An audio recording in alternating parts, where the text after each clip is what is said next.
Assalamualaikum warahmatullahi wabarakatuh. Alhamdulillahilladzi ja'alal fata quwwatan sadida. La haula wa la quwwata illa billah. Allahumma sholli ala Sayyidina Muhammad wa ala ali Sayyidina Muhammad amma ba'du. Seluruh dewan komentator dan sahabat da'i dimanapun kalian berada, semoga tetap ada dalam lindungan Allah Subhanahu wa ta'ala. Hadirin rahimakumullah, kehidupan kita di dunia ini laksana seperti berlayar di tengah samudra yang dipenuhi dengan gelombang dan menghalau desiran angin yang selalu mendorong lajunya bahtera. Kehidupan kita saat ini rasanya seperti hidup dalam mimpi, di mana semua yang kita inginkan dapat kita rasakan, dan angan-angan manusia sudah banyak yang menjadi kenyataan. Akan tetapi, di balik semua ini, kita generasi muda dihadapkan dengan tantangan yang sangat kompleks. Karena seiring dengan berputarnya roda kehidupan, maka muncullah berbagai macam masalah yang merupakan tantangan bagi pemuda sebagai generasi masa depan. Oleh sebab itu, Rasulullah SAW berpesan kepada seorang pemuda yang bernama Jundub bin Junadah atau yang biasa dipanggil dengan Abu Dzar Al-Ghifari. Pesan Nabi tersebut tercantum di dalam kitab Nashihul Ibad karya Syekh Nawawi Al-Bantani. Ya Abu Dzarrin, jadi di safinata fainal bahru amik. Wahai Abu Dzar, perbaharui kapalmu karena sesungguhnya lautan ini sangatlah dalam. Wahudi jada kamilan, fa'inna safaro ba'id, dan bawa bekal yang banyak karena perjalanan sangatlah jauh. Wahupi palhimla, fa'inna akobata ka'ud, dan ringankan beban bawaanmu karena rintangan sangatlah terjal. Dari pesan Nabi tersebut, kita sebagai generasi muda mesti sadar diri bahwa kita adalah aset penting bagi masa depan bangsa.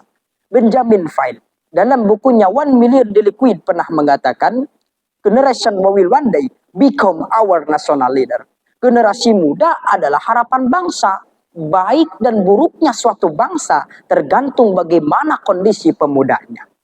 Menyikapi situasi dan kondisi pemuda saat ini, bahwa mereka lebih gemar tawuran daripada mencari relasi untuk masa depan, lebih gemar mabuk-mabukan daripada menyiapkan diri untuk masa depan.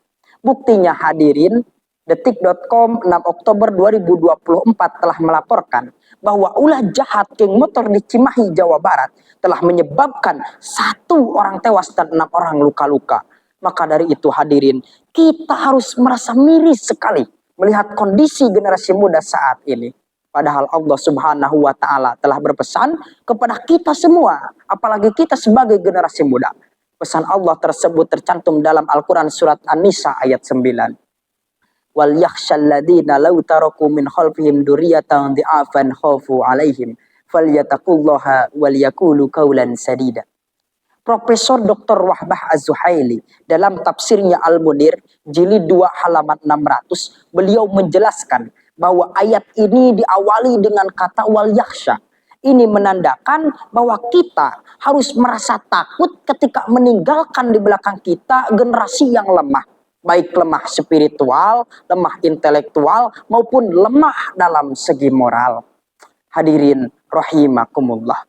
Berbicara tentang generasi muda harapan bangsa, Ibnu Khaldun, seorang cendekiawan muslim abad pertengahan, dalam kitabnya Al-Muqaddimah pernah mengatakan, generasi muda yang tidak dididik oleh orang tuanya, maka ia akan terdidik oleh zamannya. Karena teknologi yang kita rasakan sekarang memang bisa melambungkan seseorang kepada puncak kejayaan. Tapi teknologi juga bisa menenggelamkan seseorang ke dasar jurang kehancuran yang paling dalam.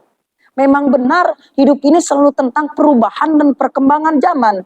Tapi tidak semua perubahan membawa kepada hal-hal yang baik. Dan tidak semua perkembangan zaman membawa kepada hal-hal yang buruk.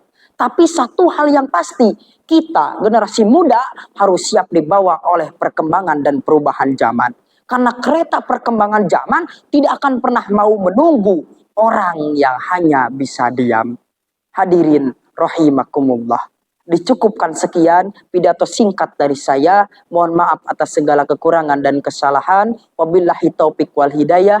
Wassalamualaikum warahmatullahi wabarakatuh.